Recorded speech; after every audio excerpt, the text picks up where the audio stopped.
रणभूमि में खड़ा अर्जुन धर्म और अधर्म के बीच कर्तव्य और करुणा के द्वंद्व में डूबा अपने गांडीव को नीचे कर चुका है। वह जीवन के सबसे कठिन मोड़ पर है, जहां सामने खड़े हैं अपने ही सगे संबंधी, गुरु और मित्र। अर्जुन कहता है, हे केशव, मैं नहीं लड़ सकता। और अब मौन हो चुके अर्जुन के समक्ष श्री कृष्ण करते हैं वाणी का उद्घाटन। शब्द नहीं, दिव्य ज्ञान की वर्षा।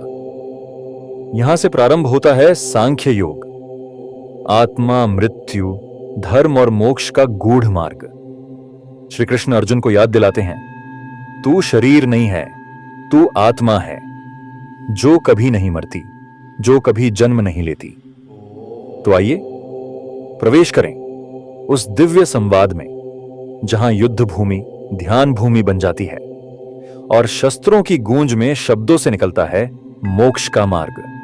अब हम प्रवेश करते हैं श्रीमद् भगवद गीता के द्वितीय अध्याय सांख्य योग में। यह वही क्षण है जब भगवान श्री कृष्ण पहली बार मौन तोड़ते हैं। अब तक वे केवल अर्जुन की पीड़ा को सुन रहे थे, लेकिन अब वे उसके विषाद को ज्ञान में रूपांतरित करने के लिए बोलते हैं। संजय उवाच तन तथा कृपया विष्टम अश्रुपूर्णा कुलेक्षणम विषीदंतम इदम वाक्यम उवाच मधुसूदनः। यह अब तक का सबसे कोमल दृश्य है, जहां एक महान योद्धा हृदय से टूट चुका है, वह अब युद्ध भूमि में बैठा है। उसकी करुणा अब उसे जकड़ चुकी है। जिसकी दृष्टि एक समय हजारों सैनिकों को परास्त कर देती थी, आज वह दृष्टि आंसुओं से धुंधली हो चुकी है। यह शोक केवल युद्ध का नहीं, बल्कि कर्तव्य, धर्म और आत्मा के द्वंद्व का है। मधुसूदनः। श्री कृष्ण अब बोलते हैं, पर उनका स्वर डांट या क्रोध का नहीं, बल्कि जागृति, करुणा और सच्चे प्रेम का होगा। वे अब अर्जुन को उस अंधकार से प्रकाश की ओर ले जाने का कार्य आरंभ करते हैं। यही है गीता का आरंभिक परिवर्तन बिंदु, जहां प्रश्नों से समाधान की यात्रा शुरू होती है। अब अगला श्लोक, श्री कृष्ण का अर्जुन से पहला संबोधन। श्लोक 2। श्री भगवानुवाच कुतस्त्वा कश्मलमिदं विषमे समुपस्थितम् अनार्यजुष्टम स्वर्ग्यम कीर्तिकरम। अर्जुन। भगवान पूछते हैं, हे अर्जुन, तुम इतने शक्तिशाली, बुद्धिमान और धर्मपरायण हो, फिर यह दुर्बलता, यह मोह तुम्हारे भीतर कैसे घुस आया? यह प्रश्न एक जागृति की चाबुक है, जो अर्जुन को अपने ही आत्मबल से जोड़ने का प्रयास कर रहा है। जब युद्ध बस शुरू होने वाला है, तब अर्जुन का मन डगमगाना एक समूचे धर्म युद्ध को संकट में डाल सकता है। श्री कृष्ण यही बात उसे समझा रहे हैं। आर्य का अर्थ केवल जाति नहीं, बल्कि वह व्यक्ति जो धर्म, साहस और सत्य के मार्ग पर चलता है। भगवान कह रहे हैं, तुम जैसा योद्धा अगर इस क्षण पीछे हटेगा, तो यह तुम्हारे आर्यत्व के विरुद्ध होगा। श्री कृष्ण स्पष्ट करते हैं कि यह मनोवस्था न तो पुण्य है, न कीर्ति युक्त। यह केवल पराजय, पाप और अपयश की ओर ले जाती है। यह श्री कृष्ण का प्रथम जागरण का मंत्र है, जहां वे अर्जुन को उसके कर्तव्य और आत्मबल की याद दिलाते हैं और धीरे धीरे उसकी आत्मा को पुनः युद्ध के धर्म से जोड़ते हैं। क्लैब्यम मा स्म गमः पार्थ नैतत्वयुपपद्यते क्षुद्रम हृदय दौर्बल्यम त्यक्त्वोत्तिष्ठ परंतप। क्लैब्य शब्द श्री कृष्ण यहां आघात की तरह प्रयोग करते हैं। वे कहते हैं, हे अर्जुन, यह क्या स्त्रैण भाव, यह क्या निर्बलता है। यह वाक्य उसे झकझोर देने के लिए है, क्योंकि कभी कभी प्रेम की भाषा नहीं, बल्कि तीव्रता ही नींद तोड़ती है। यह अर्जुन की आत्मा को याद दिलाने की चेष्टा है। तू अर्जुन है, धर्मरथी, ब्रह्मास्त्रधारी। तेरे लिए यह मूर्छा नहीं, निर्णय का क्षण है। यह मन की वह दुर्बल अवस्था है जो कर्तव्य को भावना में बहाकर नष्ट कर देती है। श्री कृष्ण कहते हैं, हृदय की इस क्षुद्र दुर्बलता को त्याग दे। परंतप अर्थात वह जो शत्रुओं को संताप देता है। भगवान अर्जुन को उसकी पहचान याद दिला रहे हैं। तू योद्धा है, तू धर्म का रक्षक है, अब उठ खड़ा हो और युद्ध के लिए तैयार हो जा। यह क्षण गीता का महामंत्र है, जहां भगवान श्री कृष्ण हर टूटे हुए मनुष्य से कह रहे हैं, यह तुझ पर शोभा नहीं देता। यह क्षण निर्णय का है। उठ, जाग और अपने धर्म का पालन कर। अर्जुन उवाच कथम भीष्ममहं संख्ये द्रोणं च मधुसूदन इषुभिः प्रतियोत्स्यामि पूजा रारहा वरिसूदन। अर्जुन बोले, हे मधुसूदन, मैं युद्ध भूमि में भीष्म और द्रोण जैसे पूज्य जनों पर तीर चलाकर युद्ध कैसे करूं? हे अरिसूदन, वे तो पूज्य हैं और मैं उन्हें शत्रु की भांति कैसे देख सकता हूं? अर्जुन के सामने युद्ध की सबसे कठिन चुनौती है। शत्रु नहीं, बल्कि अपने पूज्य गण खड़े हैं। भीष्म, जिन्हें वह दादा जैसा मानता है, द्रोण, जो उसके शस्त्र गुरु हैं, उन्हीं के विरुद्ध तीर उठाने की बात उसकी आत्मा को विचलित कर रही है। मधुसूदन, अरिसूदन। अर्जुन श्री कृष्ण को 2 बार संबोधित करता है। मधुसूदन, मधु राक्षस का वध करने वाले। अरिसूदन, शत्रुओं के संहारक। यह संकेत है कि हे कृष्ण, आप तो शत्रुओं का नाश करते हैं, पर मैं अपने पूज्य जनों को शत्रु कैसे मान लूं? पूजा रहो, वे पूजनीय हैं। यहां अर्जुन एक महान भारतीय मूल्य को उजागर करता है कि गुरु और बड़ों का स्थान युद्ध से भी ऊपर है और उनकी ओर शस्त्र उठाना पाप की तरह लगता है। यह केवल अर्जुन की नहीं, हर उस व्यक्ति की पीड़ा है जो कर्तव्य और करुणा के बीच फंसा होता है। गुरु न हत्वा ही महानुभावान श्रेयो भोक्तुम भयक्षमपि हलोके हत्वार्थ कामांस्तु गुरु निहैव भुंजीय भोगान रुधिर प्रदिग्धान। अर्जुन यहां स्पष्ट कहता है, ऐसे युद्ध से तो अच्छा है मैं भिक्षा मांगकर जीऊं, लेकिन गुरुजनों का रक्त अपने हाथों से न बहाऊं। यह एक क्षत्रिय का त्याग नहीं, बल्कि एक संवेदनशील आत्मा की करुण पुकार है। महानुभावान, ये साधारण गुरु नहीं है। भीष्म, द्रोण जैसे लोग केवल शारीरिक बल में महान नहीं, बल्कि धार्मिक, नैतिक और भावनात्मक रूप से भी पूजनीय हैं। उन पर तीर चलाना अर्जुन के लिए स्वयं के मूल्यों पर आघात है। हत्वार्थ कामान रुधिर प्रदिग्धान। अर्जुन कहता है, अगर हम ऐसे गुरुजनों को मारकर कोई भोग भोगेंगे तो वे हमें सुख नहीं, बल्कि रक्त और ग्लानि की गंध देंगे। यह राजसूय नहीं, रक्त स्नान होगा। अर्जुन अब पूरी तरह से एक ऐसे मोड़ पर है जहां कर्तव्य और करुणा, धर्म और मोह, युद्ध और त्याग सब एक दूसरे से टकरा रहे हैं। न चैतद्विद्मः कतरन्नो गरियो यद्वा जयेम यदि वनो जयेयुः यानेव हत्वा न जिजीविषाम स्तेव स्थिताः प्रमुखे धार्तराष्ट्राः। यह वाक्य हर टूटे हुए मनुष्य की पीड़ा है। जब चारों ओर से धुंध ही धुंध हो तो वह सोचता है, मैं क्या करूं? कौन सा मार्ग सही है? क्या मैं जीतूं या हारूं या कहीं भाग जाऊं? यद्वा जयेम यदि वानो जयेयुः। यहां अर्जुन कहता है, अगर हम जीतें तो भी क्या मिलेगा, और अगर हम हारें तो भी क्या अर्थ होगा? जीत भी पीड़ा है और हार भी। यानेव हत्वा न जिजीविषाम, जिनको मारकर जीना नहीं चाहते। यह वाक्य अर्जुन के हृदय की सबसे तीव्र पीड़ा है। वह कहता है, जिन्हें मारकर राज्य मिलेगा, उनके बिना वह राज्य मुझे शव शिविर जैसा लगेगा। प्रमुखे धार्त राष्ट्रा, वे सब सामने खड़े हैं और यह सब कोरी कल्पना नहीं है। भीष्म, द्रोण, कृपाचार्य, कौरव सभी सामने खड़े हैं, शस्त्र लिए, मौन और वीर। अर्जुन अब पूर्ण शरणागत है। उसके पास न योजना है, न इच्छा, न रास्ता। अब वह बस कृष्ण की ओर देख रहा है, जैसे कोई नाविक तूफान में पतवार छोड़ देता है और ईश्वर से कहता है, अब तू ही खेले।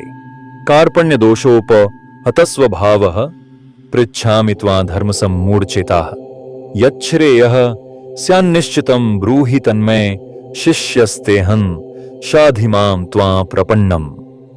अर्जुन मानता है कि उसका स्वाभाविक साहस, बुद्धि और धर्म बुद्धि अब कायरता और मोह से ढक गई है। वह कह रहा है, मुझसे अब निर्णय नहीं लिया जा रहा। मेरी आत्मा दब चुकी है। धर्म सम्मूढ़ चेता, धर्म के विषय में भ्रमित हूं। धर्म क्या है, कर्तव्य क्या है, युद्ध करना पाप है या पलायन करना, यह संपूर्ण द्वंद्व का मूल है। अर्जुन कहता है, हे कृष्ण, अब मैं नहीं जानता क्या सही है क्या गलत।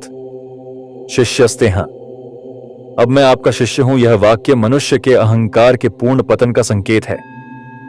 अब अर्जुन कोई तर्क नहीं कर रहा। अब वह पूछ रहा है, सीखना चाहता है।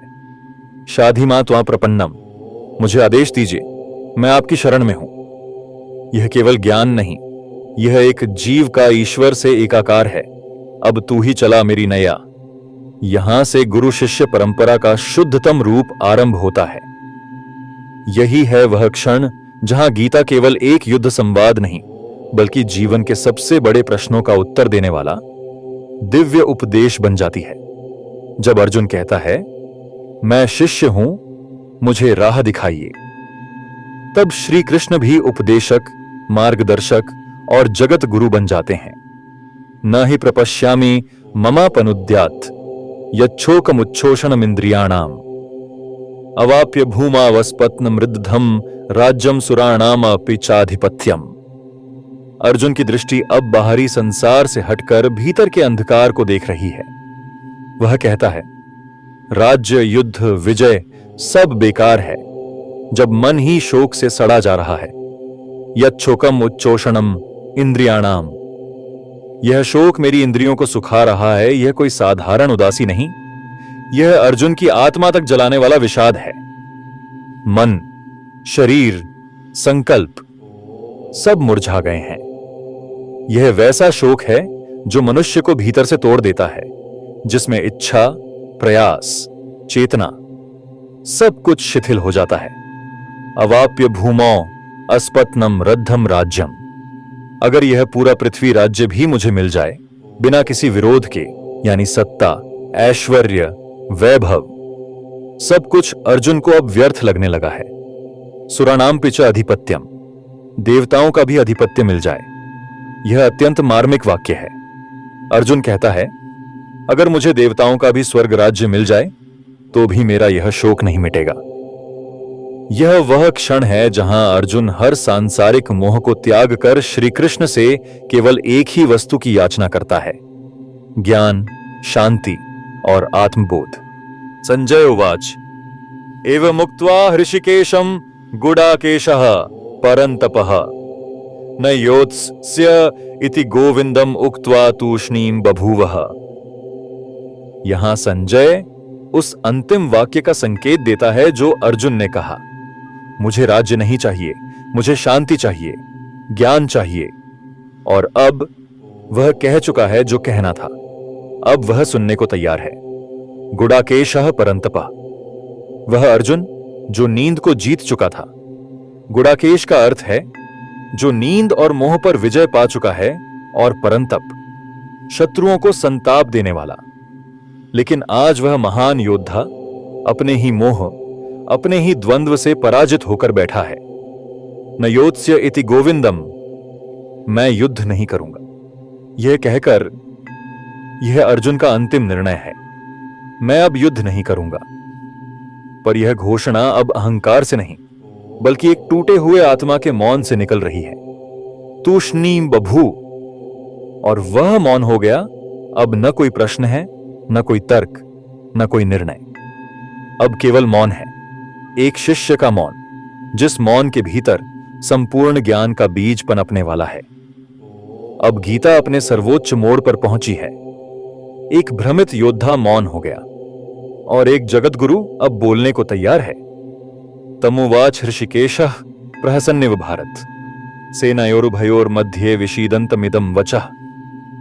श्री कृष्ण मुस्कुराते हैं। यह मुस्कान कोई उपेक्षा नहीं, यह ममता से भरी मुस्कान है। यह वह मुस्कान है जो कहती है, तू कुछ भी नहीं जानता अर्जुन, पर चिंता मत कर, अब मैं तुझे सब सिखाऊंगा। ऋषिकेश, इंद्रियों के स्वामी श्री कृष्ण यहां ऋषिकेश रूप में हैं, जो केवल अर्जुन की नहीं, संपूर्ण संसार की इंद्रियों के संचालक हैं। अब वे अर्जुन के आंतरिक नेत्र खोलने जा रहे हैं। विषीदंतम।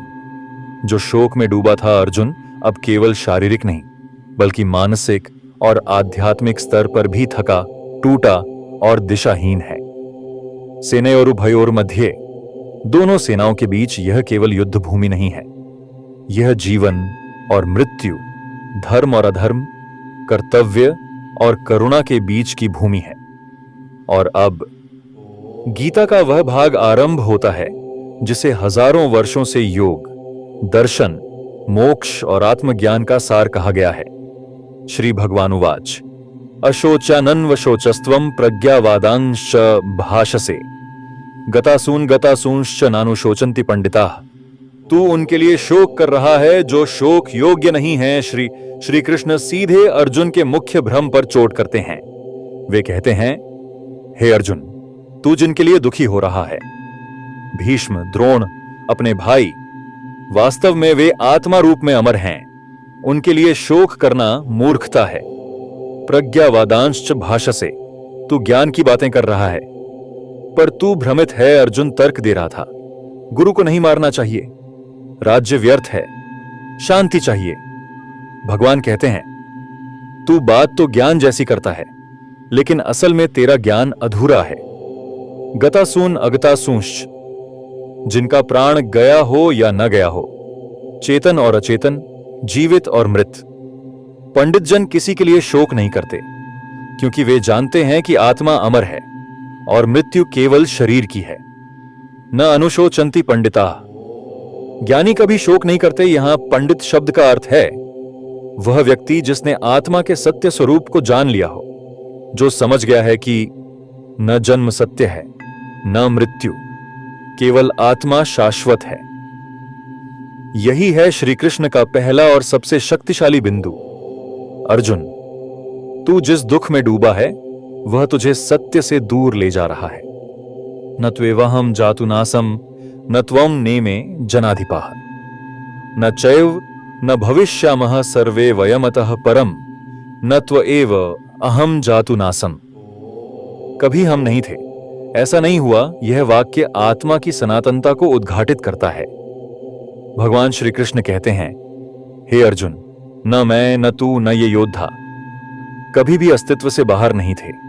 हम सदा से हैं। यह शरीर नश्वर है पर आत्मा नहीं। श्री कृष्ण यहां अर्जुन को यह समझा रहे हैं कि तू जिनके मरण का शोक कर रहा है वास्तव में वे मरे कभी नहीं, केवल देह बदलेगी। अर्जुन को लग रहा था कि युद्ध में भीष्म, द्रोण आदि का अंत हो जाएगा, पर श्री कृष्ण कहते हैं, जो आत्मा थी वह सदा है। यह केवल नाटक है शरीर का। न चव न भविष्यामः, आगे भी हम रहेंगे। यह कोई कवि की कल्पना नहीं, यह आत्मज्ञान का उद्घोष है। नित्य आत्मा जो न जन्म लेती है न मरती है, केवल अनुभव करती है जीवन के रंगमंच पर। यही ज्ञान श्री कृष्ण अर्जुन को दे रहे हैं। जिन्हें तू खोने से डर रहा है वे कभी खोए ही नहीं। आत्मा का कोई आरंभ नहीं, अंत नहीं। यह अमर, अविनाशी और सनातन है। अब प्रस्तुत है श्रीमद् भगवद गीता अध्याय 2 श्लोक 13, जहां भगवान श्री कृष्ण आत्मा की यात्रा को बाल्यावस्था से मृत्यु तक और फिर पुनर्जन्म तक की सुंदर और सरल उपमा के माध्यम से समझाते हैं। यह श्लोक जीवन की नश्वरता और आत्मा की स्थायित्व को बहुत ही कोमल, गूढ़ और हृदयस्पर्शी ढंग से प्रकट करता है। देहिनोऽस्मिन्यथा देहे कौमारम यौवनम जरा तथा देहांतर प्राप्ति धीरस्तत्र न मुह्यति। इस शरीर में जो आत्मा है, यहां श्री कृष्ण देही यानी शरीर में स्थित आत्मा की बात कर रहे हैं। कहते हैं, आत्मा स्थिर है, शरीर बदलते हैं, जैसे एक ही नदी में कई तट बदलते हैं। कौमारम यौवनम जरा, बचपन, जवानी और बुढ़ापा हम सभी ने देखा है। एक ही जीवन में शरीर बदलता रहता है। शिशु, किशोर, युवा, वृद्ध, परंतु मैं तो वही रहता हूं ना। यही मैं आत्मा है। तथा देहांतर प्राप्ति, वैसे ही मृत्यु के बाद आत्मा दूसरा शरीर लेती है। जैसे बचपन गया तो हम मरे नहीं, यौवन आया, फिर वृद्धावस्था, शरीर बदलता रहा, पर मैं तो बना रहा। वैसे ही मृत्यु के बाद आत्मा केवल नया शरीर धारण करती है, वह मिटती नहीं। धीरः तत्र न मुह्यति। ज्ञानी व्यक्ति भ्रमित नहीं होता जो इस सत्य को समझ लेता है। वह मृत्यु से नहीं डरता। वह जानता है आत्मा कभी नहीं मरती। यही श्लोक है जो हमें मृत्यु का भय खत्म करने की राह दिखाता है। भगवान कहते हैं मृत्यु केवल वस्त्र बदलना है, आत्मा की यात्रा अनवरत चलती रहती है। मात्रा स्पर्शास्तु कौन्तेय शीतोष्ण सुख दुःखदाः आगमापायिनो नित्याः तान् स्थितिक्षस्व भारत। हम जो भी अनुभव करते हैं, सुख हो या दुख, ठंड हो या गर्मी, वह शरीर और इंद्रियों के संपर्क से उत्पन्न होता है। जैसे धूप लगती है तो गर्मी लगती है। कोई कटु वचन कहे तो मन दुखी हो जाता है, पर यह सब बाहरी है। आत्मा पर इसका कोई प्रभाव नहीं। शीतोष्ण सुख दुःखदाः, कभी सर्दी, कभी गर्मी, कभी सुख, कभी दुख। जीवन का स्वभाव ही यही है, परिवर्तनशीलता। हर मौसम की तरह, कभी उल्लास, कभी पीड़ा। आगमापायिनः, ये आते हैं और चले जाते हैं, भगवान कहते हैं। जैसे ऋतु बदलती है, वैसे ही जीवन में अनुभव बदलते रहते हैं। कोई भी स्थिति स्थायी नहीं होती। ना सुख टिकता है, ना दुख, अनित्य। ये सब नश्वर हैं। यहां भगवान एक अत्यंत शक्तिशाली जीवन सत्य देते हैं। जो आज है वह कल नहीं रहेगा। इसीलिए कभी अति प्रसन्न न हो और कभी अति दुखी नहीं। तान् स्थितिक्षस्व, इन्हें सहन करो। यह धैर्य और सहनशीलता का अमर मंत्र है। भगवान कहते हैं जो इन बदलती परिस्थितियों को सह जाता है, वही सच्चे अर्थों में मुक्त होता है। यह श्लोक संसार के हर उस व्यक्ति के लिए है जो जीवन के सुख दुख से जूझ रहा है। भगवान कहते हैं जीवन में कुछ भी स्थायी नहीं, पर तेरा आत्मबल स्थायी होना चाहिए। यहि न व्यथयन्त्येते पुरुषम पुरुषर्षभ समदुःख सुखम धीरम सोमृतत्वाय कल्पते। श्री कृष्ण कहते हैं सच्चा वीर वह नहीं जो केवल रणभूमि में लड़ता है, बल्कि वह है जो अपने भीतर के दुख सुख के तूफानों से भी न डगमगाए। वह भीतर से अडिग, शांत और संतुलित रहता है। समदुःख सुखम, जो सुख और दुख को समान मानता है, यह समता ही है जो मनुष्य को माया के चक्र से मुक्त करती है। सुख आए तो अहंकार न हो, दुख आए तो आत्मग्लानि न हो। यही सच्ची धीरता है। धीरन, वह धैर्यवान स्थिर चित्त व्यक्ति। धीरता वह शक्ति है जो मनुष्य को तूफानों में भी अपना रास्ता बनाए रखने की शक्ति देती है। यह वह चित्त है जो मोह में बहता नहीं, क्रोध में टूटता नहीं, लोभ में गिरता नहीं। सोमृतत्वाय कल्पते, वही अमृता मोक्ष के योग्य होता है। यह सबसे सुंदर घोषणा है। जो इन जीवन के द्वंद्वों में टिक जाता है, वही अमृता, आत्म साक्षात्कार और परम शांति को प्राप्त करता है। यह श्लोक जीवन का संक्षिप्त लेकिन अत्यंत गूढ़ सार है। तू सारा संसार जीत ले, लेकिन अगर तू अपने सुख दुख को न जीत सका तो तू भीतर से अब भी पराजित है।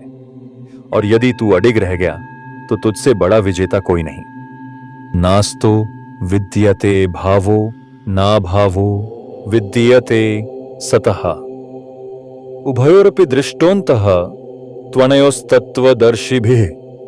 यहां असत्य का अर्थ है वह जो नाशवान है, जैसे शरीर, धन, रूप, परिस्थिति। भगवान कहते हैं जिसका अंत निश्चित है वह कभी वास्तव में था ही नहीं, वह केवल भ्रम था। जैसे सपना सच लगता है पर असल में होता नहीं, वैसे ही यह माया केवल क्षणिक है। नाभावो विद्यते सतः, सत्य का कभी अभाव नहीं होता। सत्य का अर्थ है जो शाश्वत, अडिग और नित्य है, यानी आत्मा, परमात्मा, सत्य। यह कभी नष्ट नहीं होता, न जन्मता है न मरता है, सदैव था, है और रहेगा। उभयोरपि दृष्टहंता, दोनों के बीच का भेद ज्ञानी जन समझते हैं, साधारण लोग इस भेद को नहीं जानते।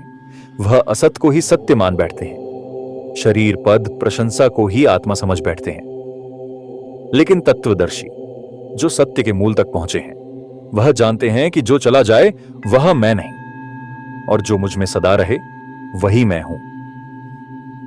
यह श्लोक हमें माया और आत्मा के बीच का अमूल्य अंतर सिखाता है। भगवान कह रहे हैं, तू जिस बात के लिए रो रहा है वह असत है, वह टिकेगा नहीं, और जो तू वास्तव में है, आत्मा, वह कभी मिटेगा नहीं। अविनाशी तु तद्विद्धि येन सर्वमिदं ततम विनाशम व्ययस्यास्य न कश्चित कर्तुमर्हति। भगवान कहते हैं, हे अर्जुन, जिस सत्ता से यह समूचा शरीर चल रहा है वह आत्मा अविनाशी है। उसे न समय नष्ट कर सकता है, न अग्नि, न शस्त्र, न मृत्यु। यह आत्मा न कभी जन्मती है न कभी मरती है। येन सर्वम इदम ततम, जिससे यह सब व्याप्त है, यह सबसे सुंदर वाक्य है। आत्मा कोई सीमित चीज नहीं, वह शरीर भर नहीं, बल्कि संपूर्ण अस्तित्व में फैली हुई चेतना है। जैसे घड़ा टूट जाए पर आकाश नहीं टूटता, बिजली का बल्ब फ्यूज हो जाए पर बिजली खत्म नहीं होती, उसी तरह शरीर नष्ट हो सकता है, आत्मा नहीं। विनाशम अव्ययस्य अस्य न कश्चित कर्तुमर्हति। इस आत्मा का कोई विनाश नहीं कर सकता, न समय, न मृत्यु, न कोई अस्त्र, न कोई शक्ति। यह अव्यय है, यानी क्षय रहित। जो एक बार जान लेता है कि वह शरीर नहीं आत्मा है, उसे फिर कोई भय नहीं रहता।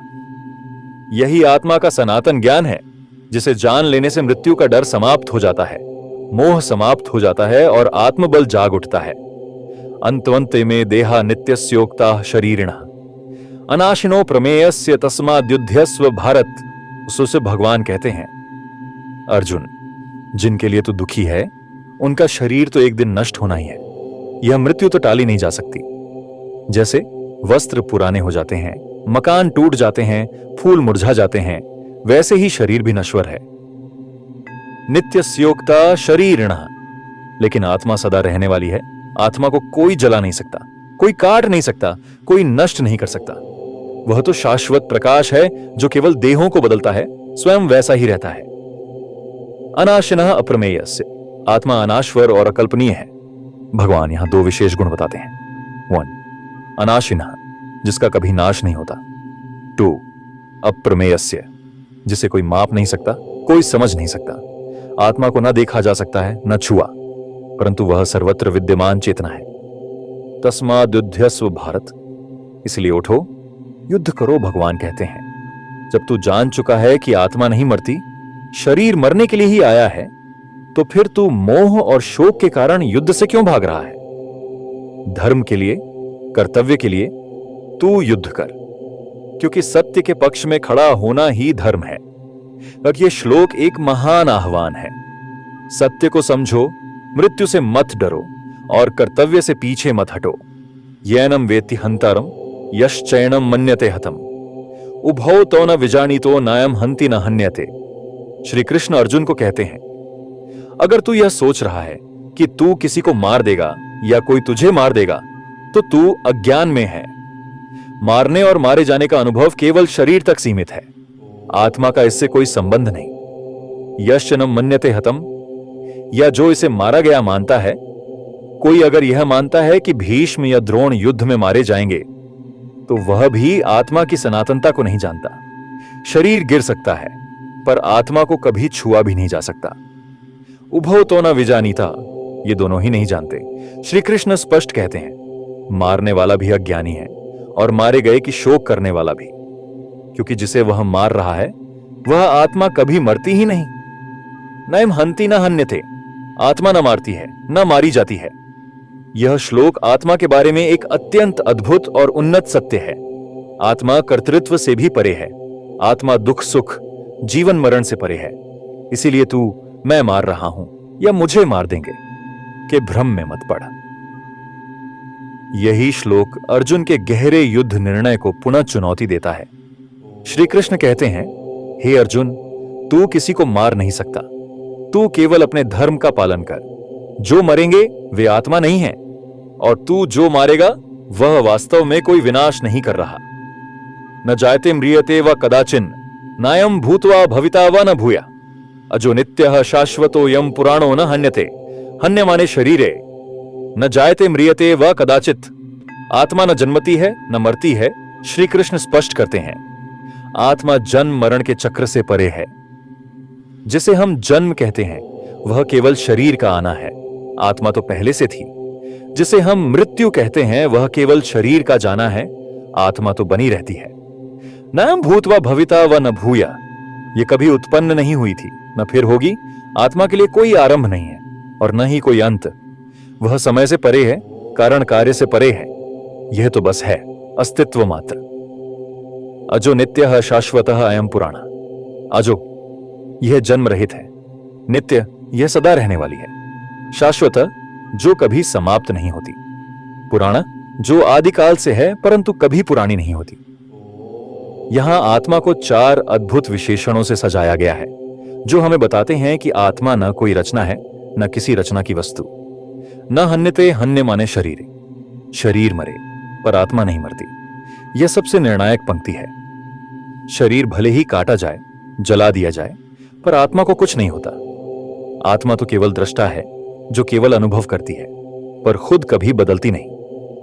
यह श्लोक वह अमृत वचन है जो हर साधक को मृत्यु के भय से मुक्त करता है। श्री कृष्ण कहते हैं, हे अर्जुन, तू आत्मा है, तेरा न कोई जन्म है न कोई अंत। तू शाश्वत है, अजेय है, अविनाशी है। वेदा विनाशिनम नित्यम या एनमजमव्ययम कथम स्पुरुष पाठकम घातेति हंतिकम। भगवान यहां ज्ञानी व्यक्ति की बात कर रहे हैं जो जानता है कि आत्मा कभी नष्ट नहीं होती, हमेशा थी, है और रहेगी, कभी जन्मी नहीं, कभी थकती या टूटती नहीं। या एनम अजम अव्ययम, जो इस आत्मा को जन्म रहित और अजर अमर मानता है। आत्मा किसी घटना से जन्म नहीं लेती, न ही यह कोई वस्तु है जो समय के साथ बदल जाए। यह स्थिर, अडेग, अमर है। और यह सत्य जिसने जान लिया वह फिर संसार के झंझावातों से प्रभावित नहीं होता। कथम स्पुरुषा कंग घातेति हंतिकम। भगवान सीधे पूछते हैं, हे अर्जुन, यदि तू वास्तव में जान गया है कि आत्मा अमर है तो फिर तू कैसे सोचता है कि तू किसी को मारेगा या कोई मारा जाएगा। यहां कर्तृत्व का भ्रम तोड़ा जा रहा है। तू केवल एक उपकरण है, कार्य तो केवल प्रकृति और धर्म द्वारा ही होता है। यह श्लोक एक महान दृष्टिकोण बदलने की शक्ति रखता है। श्री कृष्ण कहते हैं, ज्ञान केवल जानने के लिए नहीं, वह कर्तव्य निभाने की हिम्मत भी देता है। वासांसी जीर्णानि यथा विहाय नवाणि गृह्णाति नरोपराणि तथा शरीराणि विहाय जीर्णान न्याणि संयाति नवाणि देहि। भगवान श्री कृष्ण हमें यह समझा रहे हैं कि शरीर भी वैसा ही है जैसे एक वस्त्र। जब शरीर बूढ़ा हो जाए, रोगी हो जाए या उपयोग योग्य न रहे तो आत्मा उसे छोड़ देती है। नवानि गृह्णाति नरोपराणि, और फिर नया वस्त्र पहनता है मनुष्य। जैसे ही नया कपड़ा पहनता है उसी तरह आत्मा भी एक नया शरीर धारण करती है। यह जन्म नहीं है, यह तो केवल परिवर्तन है। तथा शरीरानि विहाय जीर्णान, पुराने शरीरों को छोड़कर जब शरीर थक जाता है या जीवन समाप्त हो जाता है तो आत्मा उसे त्याग देती है, बिल्कुल वैसे ही जैसे हम पुराने कपड़े उतारते हैं। न्यानी संयाति नवानी देही, देही आत्मा नए शरीर धारण करती है। देही यानी जो देह में स्थित है आत्मा, वह आगे बढ़ती है कर्मों के अनुसार अगले जन्म में नए शरीर के साथ। यह श्लोक मृत्यु के भय को समाप्त करता है। भगवान कहते हैं, मृत्यु अंत नहीं है, यह केवल परिवर्तन है, आत्मा की एक नई यात्रा की शुरुआत। नैनम छिंदंती शस्त्राणि नैनम दहति पावका न चैनम क्लेदयम त्यापो न शोषयति मारुता। आत्मा कोई ठोस वस्तु नहीं जो विभाजित की जा सके। यह चेतना है, विभाजन से परे। शस्त्र शरीर को काट सकते हैं पर आत्मा को नहीं छू सकते। नैनम दहति पावका, अग्नि से जला नहीं सकती। जैसे अग्नि लकड़ी को जलाती है पर आकाश को नहीं, वैसे ही आत्मा अग्नि के लिए अछूती है। यह शुद्ध तत्व है, अग्नि की पहुंच से परे। न चयनम क्लेदयन्त्यापः, जल इसे गीला नहीं कर सकता। जल शरीर को भिगो सकता है, मन को भी प्रभावित कर सकता है, पर आत्मा तो सर्वथा निर्लेप है। न वह भीगती है न गलती है। न शोषयति मारुतः, वायु इसे सुखा नहीं सकती। वायु सब कुछ सूखा सकती है पर आत्मा में कोई नमी ही नहीं। वह तो तत्व मात्र है, शुद्ध, निर्विकार, नित्य। यह श्लोक आत्मा की पूर्ण भेद्यता और अमृता का घोष है। भगवान अर्जुन से कहते हैं, तू जिस मृत्यु से डर रहा है वह केवल शरीर की है। आत्मा को कोई जला, काट, बहा या सुखा नहीं सकता। वह तेरे अस्त्रों से परे है। वह प्रकृति की हर शक्ति से परे है। अच्छेद्योयम दाह्योयम अक्लेद्यो शोष्य एवचाम नित्यः सर्वगतः स्थाणुर अचलोयम सनातनः। यह चारों विशेषताएं दोहराकर भगवान यह स्पष्ट करते हैं कि आत्मा पर कोई भौतिक शक्ति काम नहीं कर सकती। अच्छेद्य, काटा नहीं जा सकता। अदाह्य, जलाया नहीं जा सकता। अक्लेद्य, गीला नहीं किया जा सकता। अशोष्य, सुखाया नहीं जा सकता। प्रकृति के चार मूल तत्व पृथ्वी, अग्नि, जल, वायु सब आत्मा के सामने निष्प्रभ है। नित्य, आत्मा नित्य है, न वह जन्मती है न मरती है। वह समय से परे है, सदैव थी, है और रहेगी। सर्वगतः, आत्मा सर्वत्र व्याप्त है। आत्मा केवल किसी एक शरीर तक सीमित नहीं है। वह हर जीव, हर प्राणी, हर चेतन इकाई में व्याप्त है। जैसे आकाश हर जगह है, वैसे ही आत्मा हर जीव के भीतर भी और बाहर भी। स्थाणु, यह स्थिर है, स्थायी है। भावनाओं, शरीर या समय के प्रभाव से हिलती नहीं। यह भीतर बैठी हुई स्थिर उपस्थिति है जो साक्षी है लेकिन विकारी नहीं। अचल, यह कभी चलायमान नहीं होती। आत्मा कहीं जाती नहीं, वह केवल शरीर बदलती है पर स्वयं कभी नहीं हिलती। सनातन, यह सनातन है, शाश्वत, जिसका कोई आदि नहीं, कोई अंत नहीं। वह न सृजित हुई न नष्ट होगी। वह परम सत्य है। यह श्लोक आत्मा के पूर्ण दिव्य स्वरूप का दर्पण है। श्री कृष्ण कहते हैं, हे अर्जुन, तू जिससे डगमगा रहा है वह आत्मा तो स्थिर, अविनाशी, अपराजेय और सनातन है। फिर तू क्यों भयभीत है? अव्यक्तो यम चिंत्यो यम अविकार्यो यम उच्यते तस्मादेवं विदित्वयनम नानुशोचितुमर्हसि। इसे देखा नहीं जा सकता, न छुआ जा सकता, न सुना जा सकता। यह इंद्रियों की पकड़ से बाहर है। जैसे हवा को देखा नहीं जा सकता पर उसका असर महसूस होता है, वैसे ही आत्मा सूक्ष्मतम सत्य है जो अनुभव किया जा सकता है पर प्रत्यक्ष नहीं देखा जा सकता। अचिंत्य, आत्मा सोच से परे है। अथ चैनम नित्य जातम नित्यम व मन्यसे मृतम तथापि त्वम महाबाहो नैवम शोचितुमर्हसि। अर्च्यसे कज़, भगवान कहते हैं, अगर तू यह सोचता है कि आत्मा हर जन्म में फिर से उत्पन्न होती है और हर बार मर जाती है, यानी आत्मा नश्वर है, बार बार जन्मती और मरती है, फिर भी शोक करना व्यर्थ है। नित्यम व मन्यसे मृतम, या फिर यह सोच कि आत्मा बार बार मरती है। कोई अगर केवल भौतिक दृष्टि से सोचता है कि शरीर ही सब कुछ है, तो भी मृत्यु एक स्वाभाविक प्रक्रिया है। जो जन्मा है वह मरेगा ही, और जो मरा है वह फिर जन्म लेगा। तथापि त्वम महाबाहो, फिर भी हे अर्जुन, भगवान कहते हैं, हे महाबाहु, शक्तिशाली अर्जुन, अगर तू वैदिक आत्मा सिद्धांत को न भी माने तो भी तू शोक करने का अधिकारी नहीं है, क्योंकि मृत्यु तो फिर भी स्वाभाविक और अनिवार्य है। नैवम शोचितुमर्हसि, फिर भी शोक नहीं करना चाहिए, चाहे तू आत्मा को अमर मान या नश्वर। दोनों ही दृष्टिकोण से मृत्यु पर शोक करने का कोई औचित्य नहीं है। यह श्लोक श्री कृष्ण की तार्किक करुणा और दृढ़ता को दर्शाता है। वे कहते हैं, अर्जुन, तुझे आत्मा के गूढ़ ज्ञान पर विश्वास हो या ना हो, लेकिन तू शोक किसी भी दृष्टि से उचित नहीं कर रहा। जातस्य ही ध्रुवो मृत्यु ध्रुवम जन्म मृतस्य च तस्मा परिहार्यर्थेन त्वम शोचितुमर्हसि समान है। श्री कृष्ण कहते हैं, हे अर्जुन, तू जिनके लिए शोक कर रहा है, भीष्म, द्रोण या अन्य, उनका शरीर एक दिन जाना ही है। यह कोई दुर्घटना नहीं बल्कि नियम है। ध्रुवम जन्म मृतस्य च, और जो मरता है उसका जन्म भी निश्चित है। मृत्यु अंत नहीं है। जो मृत्यु को प्राप्त होता है वह फिर जन्म लेता है। यह जीवन मरण का चक्र है, संसार की चक्रीय गति जो कर्मों के अनुसार आगे बढ़ती है। तस्मात् परिहार्यते, जो रोका नहीं जा सकता। जब कुछ अपरिहार्य है अर्थात उसे रोका नहीं जा सकता, तो फिर उसके लिए शोक करना व्यर्थ है। जैसे सूर्य का डूबना, वृद्धावस्था का आना, समय का बीतना, इनके लिए कोई शोक नहीं करता। मृत्यु भी उसी तरह एक स्वाभाविक सत्य है। न तुम शोचितुमर्हसि, तू शोक करने के योग्य नहीं है। हे अर्जुन, तू वीर है, ज्ञानी है, धर्म का रक्षक है। फिर तू ऐसी बात पर शोक क्यों कर रहा है जिसे ना कोई टाल सकता है ना कोई रोक सकता है। यह श्लोक हमें मृत्यु से डरने की बजाय जीवन को समझकर जीने की प्रेरणा देता है। श्री कृष्ण कहते हैं, शोक तब होता है जब हम मृत्यु को दुर्भाग्य मानते हैं, पर वास्तव में यह तो प्रकृति का अनिवार्य विधान है। अव्यक्तादीनि भूतानि व्यक्त मध्यानि भारत, अव्यक्त निधनान्येव तत्र का परिदेवना।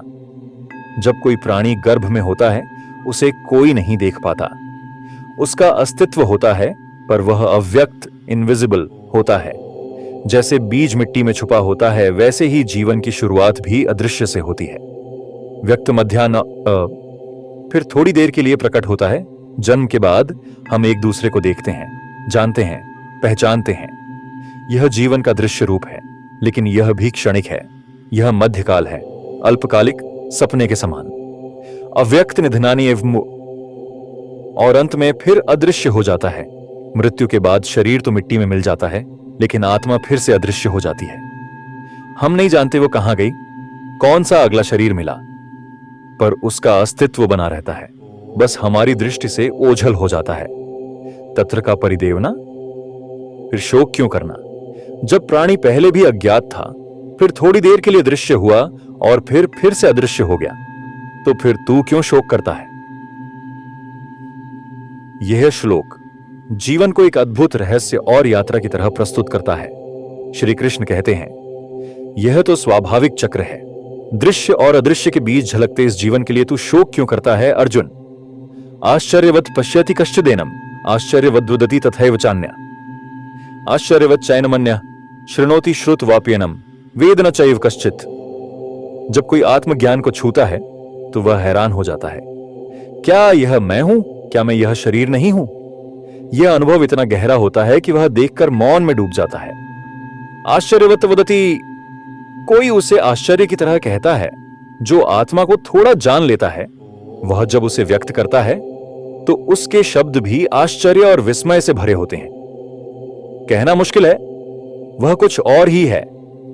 आश्चर्यवत् शृणोति, कोई उसे आश्चर्य से सुनता है। जब कोई आत्मा के बारे में सुनता है तो उसे विश्वास नहीं होता। क्या ऐसा भी हो सकता है? वह सुनता है जैसे कोई चमत्कार की कहानी हो। श्रुत्वा अपीयनम वेद न चैव कश्चित्, सुनकर भी कोई कोई ही जान पाता है। आत्मा का ज्ञान सुनकर नहीं होता, बल्कि अनुभव से होता है। कई लोग गीता सुनते हैं, आत्मा के बारे में पढ़ते हैं, पर आत्मा को जानने वाला बहुत विरला होता है। यह श्लोक बताता है कि आत्मा का ज्ञान सिर्फ शास्त्रों या भाषणों से नहीं होता, बल्कि आत्म साक्षात्कार से होता है। श्री कृष्ण कहते हैं, हे अर्जुन, तू जिसे मारने या बचाने की बात कर रहा है, वह आत्मा तो एक अद्भुत रहस्य है जिसे शब्दों से नहीं, अनुभव से समझा जाता है। देहि नित्यमवध्योयम देहे सर्वस्य भारत, तस्मात् सर्वाणि भूतानि न त्वं शोचितुमर्हसि। आत्मा का नाम है देहि, अर्थात वह जो देह में निवास करती है। वह कभी मारी नहीं जा सकती, शस्त्रों, अग्नि, जल, वायु, किसी से भी नहीं। यह नित्य है, सदैव रहने वाली। देह सर्वस्य, हर जीव के भीतर वही आत्मा है। यह आत्मा भीष्म, द्रोण, अर्जुन, कृष्ण सब में समान रूप से स्थित है। आत्मा जात पात, शरीर, रूप, अवस्था, उम्र से परे है। वह एक है, अजेय है और सदा है। तस्मात् सर्वाणि भूतानि, इसीलिए सभी जीवों के लिए जब हर प्राणी में वही आत्मा है, तो फिर किसी के मरने या मारने का शोक क्यों? न त्वं शोचितुमर्हसि, तुझे शोक नहीं करना चाहिए। श्री कृष्ण एक बार फिर अर्जुन को स्पष्ट करते हैं, हे अर्जुन, तू शोक करके अपने धर्म से हट रहा है। वह आत्मा जो इन शरीरों में है, ना वो मार सकती है ना मारी जा सकती है, फिर तू शोक क्यों करता है? यह श्लोक एक निर्णायक बिंदु है, जहां श्री कृष्ण आत्मा के अमृतत्व की बात भावना नहीं, बल्कि धर्म और तर्क के स्तर पर करते हैं। वे कहते हैं, अर्जुन, तू धर्म युद्ध के द्वार पर खड़ा है और तू उस आत्मा के लिए रो रहा है जो कभी मरती ही नहीं।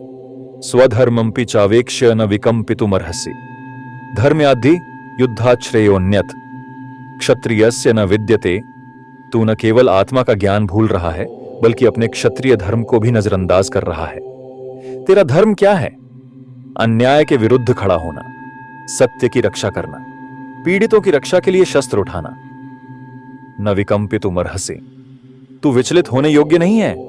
श्री कृष्ण अर्जुन को झकझोरते हैं, जब तुझसे धर्म अपने हाथ जोड़कर कुछ करने की याचना कर रहा है, तब तू पीछे क्यों हट रहा है? धर्म्याद्य युद्धात् श्रेय अन्यत्। धर्म युद्ध से बढ़कर कुछ नहीं क्षत्रिय के लिए।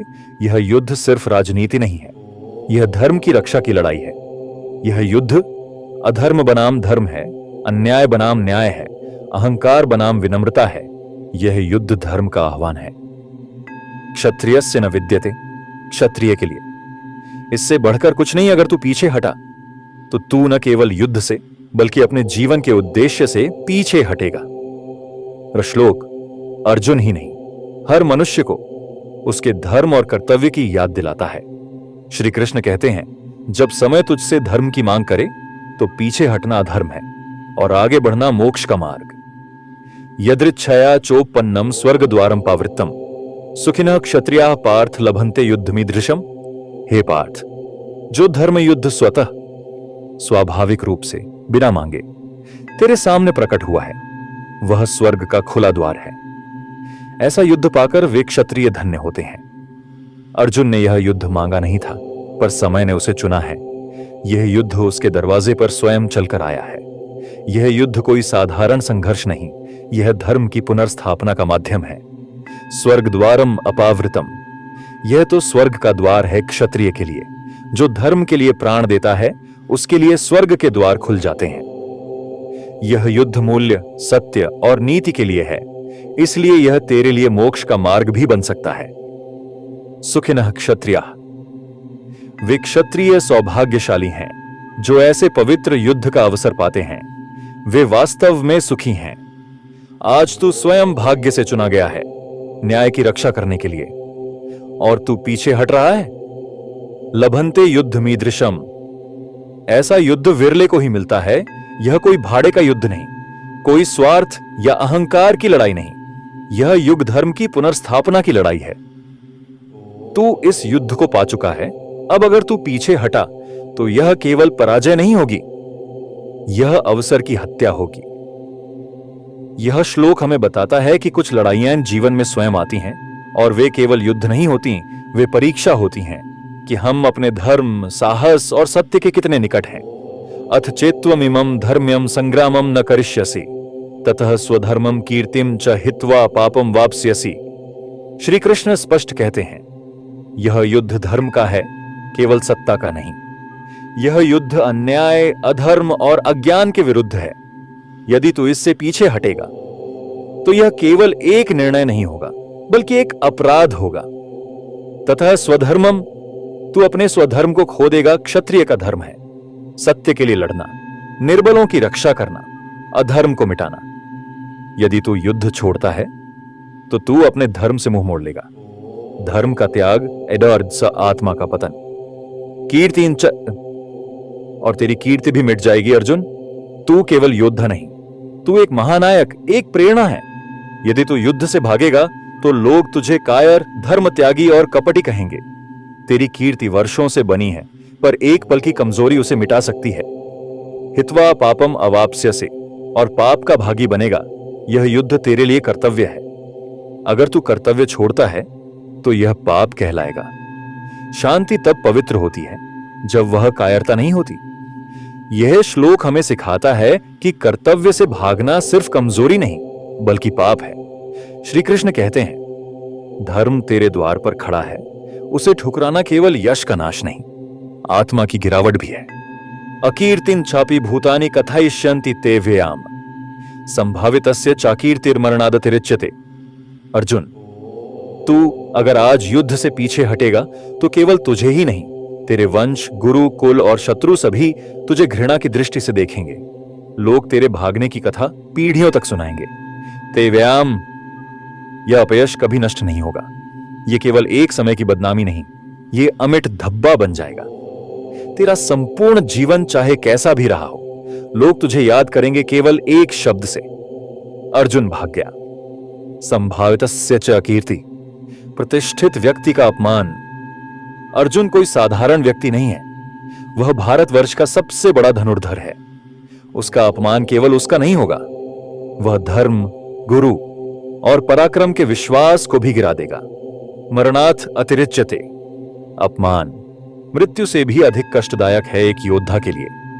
मर जाना ठीक है, पर कायर कहलाना नहीं। श्री कृष्ण साफ कहते हैं, अगर तुझे मृत्यु का भय है तो समझ ले, अपमान उससे भी बड़ा भय है। यह श्लोक केवल अर्जुन ही नहीं, हर उस व्यक्ति को चेतावनी देता है जो जीवन में अपने कर्तव्य से डरकर भागने की सोचता है। श्री कृष्ण कहते हैं, अर्जुन, मृत्यु शरीर को मार सकती है, लेकिन अपयश आत्मा को जला देता है। भयाद्रणादुप्रतम मंस्यन्ते त्वाम महर्था, येषा चत्वम बहुमतो भूत्वा यास्यसि लाघवम।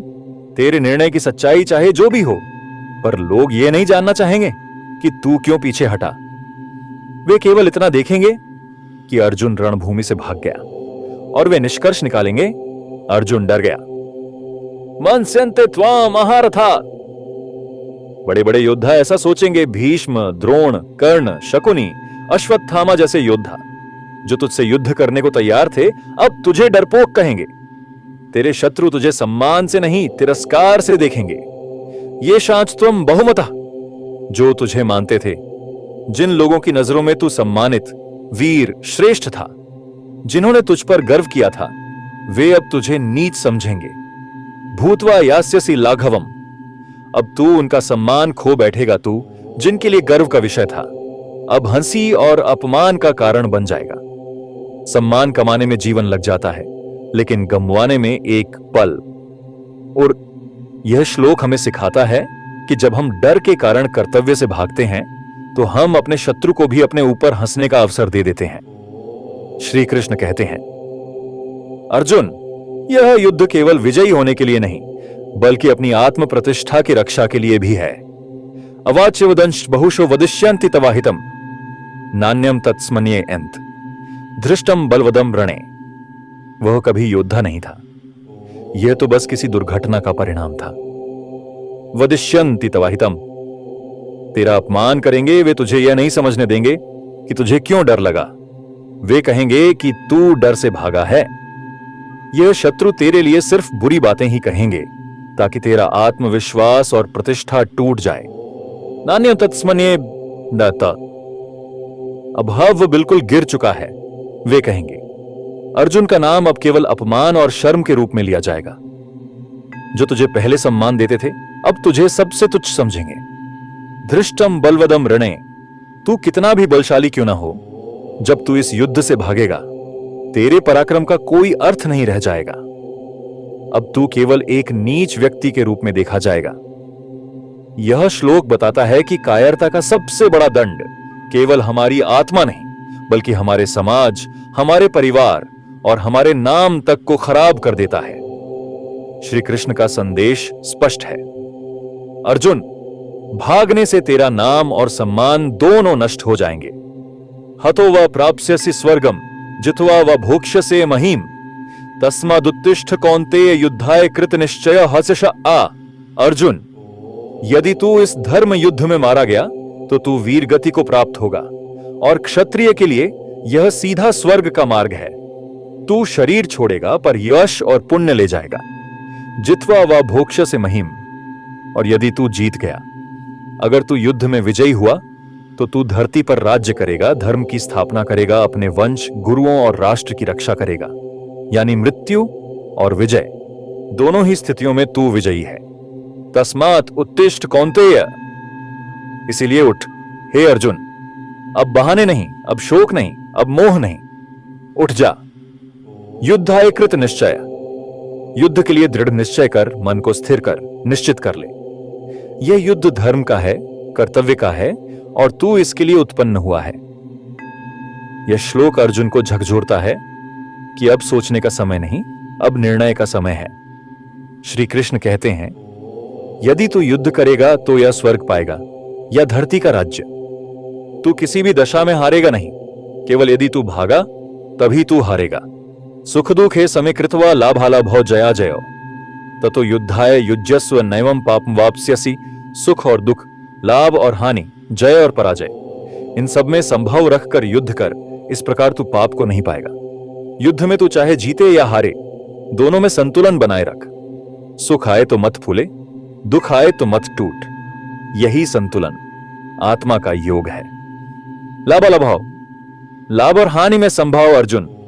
तू इस युद्ध में राज्य, वैभव, सम्मान की कामना न कर और न ही हानि या बदनामी से डर। जो भी फल मिले उसे समर्पण भाव से स्वीकार कर।